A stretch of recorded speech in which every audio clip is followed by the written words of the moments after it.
Hey y'all fellas, guess what? It's your boy, Big Sprigg, back with a metaphorical video. We'll call it pure poo spit. Yeah. I posted something on Facebook saying that I was gonna do 3 videos in 3 days of 8 people that I selected liked the status. Nobody liked it, but I don't care. I'm Big Sprig. I do whatever I want to. Come on now. Y'all know this by now. Oh, yeah. It's been a good year so far. Just want to look back on all of the poo spit that's happened to me these last couple of years. Um, I said on Facebook I was going to talk about a metaphorical monster. Well, I'm going to talk a little bit about two of them instead. The first one I encountered happened. I want to say that. Well, I ain't naming any names. Y'all figure this one out. The monster just took away all of my happiness and made me feel like I was living underwater, if you will. The only part of my body that I could get up was my hand, and I kept sticking my hand up, hoping somebody would pull me out of the water, but I realized that sometimes in life, nobody's going to pull you up out of the water. You just got to find a way to get out of it yourself.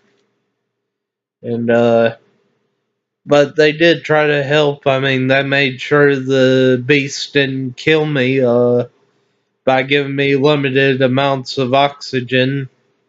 I talked briefly about that in one of my Facebook posts.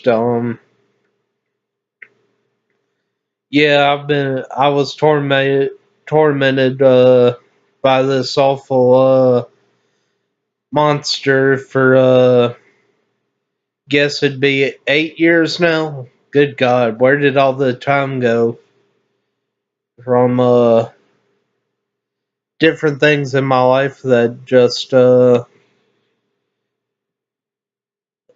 him to come in and pull me under.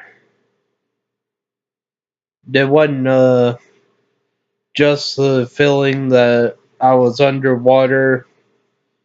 Basically costed me everything that I am, everything that I believe in, though very short lived. Say, it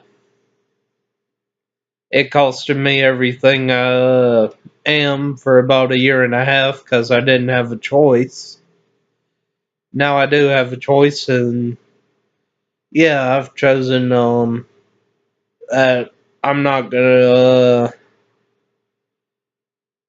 sell out, if you will, because I believe that's what I did. I was willing to do anything to get away from this first monster that I'm talking about.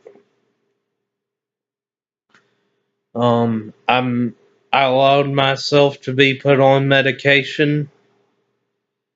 At first, it was just me giving something a try, but when I wanted the trial to end, I was forced to continue taking the medicine, and I believe that's wrong, and it is pure poo spit.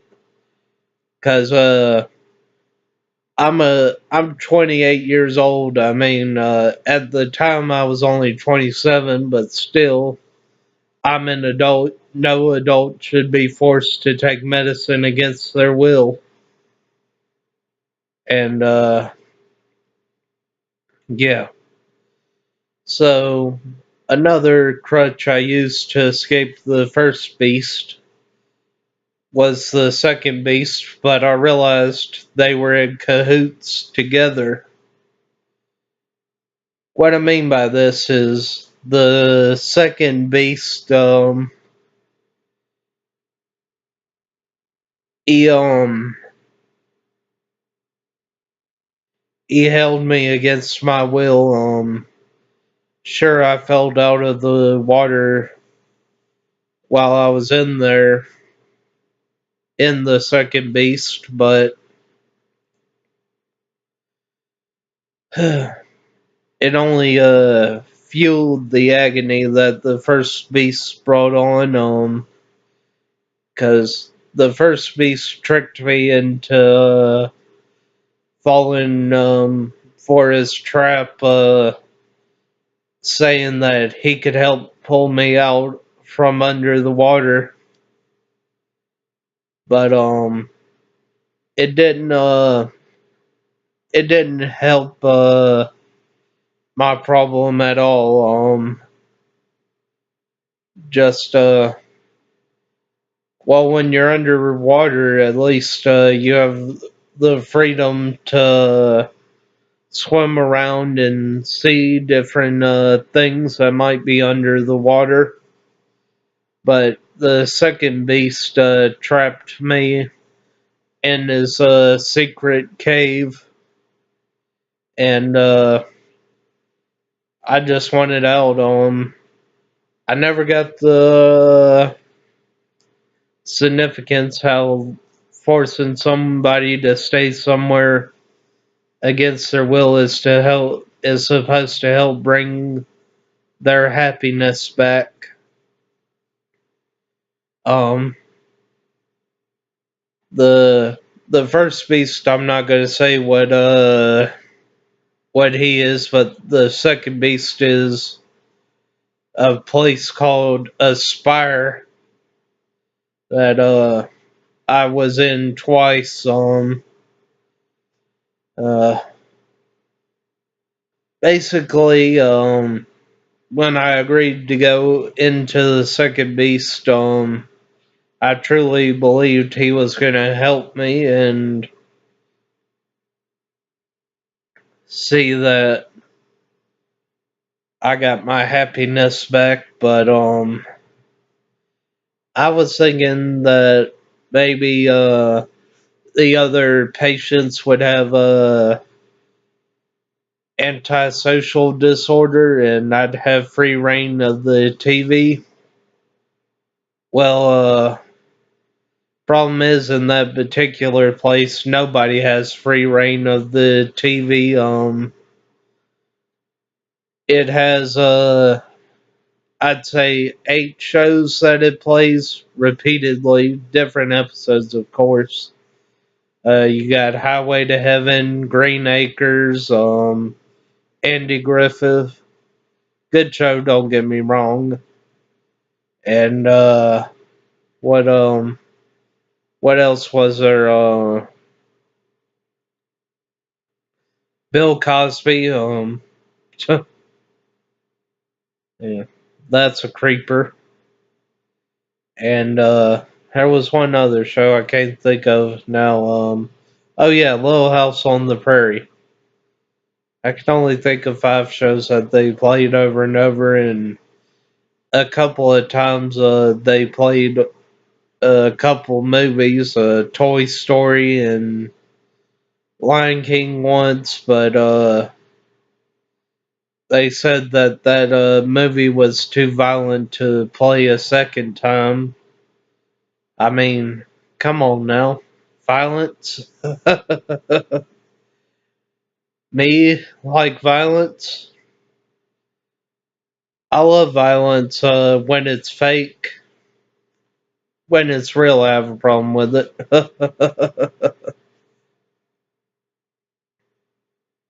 As my dad showed. Just kidding. Or am I? Who knows? You never can tell with me. uh, so yeah, when I first signed myself in Aspire the first time, I was told that they weren't gonna put a 1013 on me, which 1013 means that you have no rights. They can hold you as long as they want. So they told me I was volunteer, so I could leave if I didn't like the program. But nothing could have been further from the truth. Um, I tried several times to leave on my own, but they kept saying it's just not the right time for you to go, and uh, they kept asking me was I feeling any suicidal thoughts, and for some reason I came up with this idea that if I told them the place was giving me suicidal thoughts, then they'd release me. That didn't work. Not the best idea Big Sprigg ever came up with. Yeah, only reason why I believed the beast that I could leave whenever I wanted to is because I had no experience with the crisis centers, only regular hospitals. About a year before that, I was diagnosed with colitis, and the hospital wanted to keep me overnight. And well, the one thing that just kept coming back in my mind when they said that was one, my dignity. I had They were transferring me to another room, and I requested to get out of the bed and walk to the other room, which I felt was a reasonable request. They denied that request, told me I was going to be wheeled to the other room in my hospital bed, and I didn't want to be publicly displayed as someone that's unable to walk because I was able to walk. It's just bleeding really bad and vomiting, and I had to go to the restroom for 4 hours, and uh, that's kind of hard to do when you got a blood pressure cuff on one hand and an IV on the other hand, so you can't really get out of bed. So I kept hitting the button that I had to use the restroom, but nobody ever came. So that was the second reason why I signed myself out of the hospital that time. Yeah. Third reason was they told me I was going to be on a clear liquid diet, and you can look at me and tell I like to eat. And I don't think anyone should ever be denied food. Food is life. Food is comfort. Food can bring you joy, depending on what you're eating.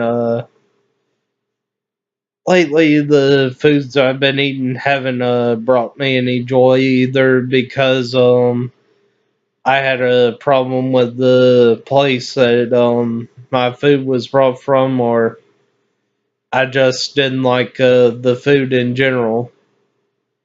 But one of the church members, I've worked with him before, and I offered to come back and try to finish the job that I started. So he offered me a meal, which was delicious. One of my favorite dishes, actually, chicken and dumplings. His wife knows how to make some chicken and dumplings, I tell you. But yeah, the first beast still haunts me to this very day. I feel like there's no escape from it. There's no way out because every time I think I'm gonna get up my head above the water, something else pulls me back down. And at first, the beast made me lose my will to live, but I've accepted the fact that if God wants you to live, you cannot terminate because every attempt I've made on my own life has failed. Um, at uh, at 12 years old, I tried to strangle myself to death. Uh, that may have worked. I just gave up on it because it was taking way too long. Then I tried again when I believe I was maybe 15. I tied my hands and feet together and rolled down some stairs. My friend pulled me up when I was about 4 stairs down. I don't know how he managed to do it because I'm a big guy, but he did. I wound up breaking my foot in 3 places that particular time. Man, that was a pain in the rear end. And couple years back, well, before that, when I was working at a Food Depot, I tried multiple times to overdose on over-the-counter sleeping pills. That obviously didn't work. I woke up to at 4 o'clock in the morning to my dad banging on my door, because I had posted a suicide letter and everything on Facebook. And yeah, that was that. Then I went to Albany and I just kept feeling really guilty that I couldn't be by my brother's side who had stage 4 brain and spine cancer. I just kept saying that I needed to be by my brother's side, and I kept being told, no, no, no, not gonna happen. Except one time I was told it was gonna happen, and it didn't, and that's when I tried to overdose on Benadryl. And I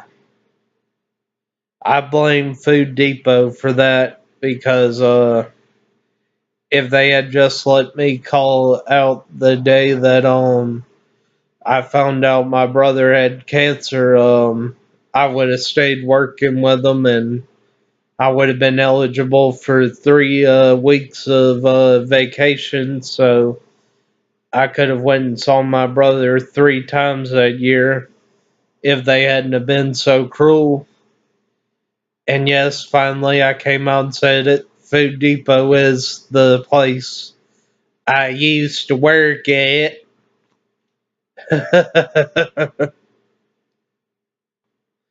But yeah, that's that story. There's gonna be 2 more about other monsters that I've encountered, and thank you for watching if you did watch, and peace, whatever the fuck that is, it's non-existent, and white power. Damn it.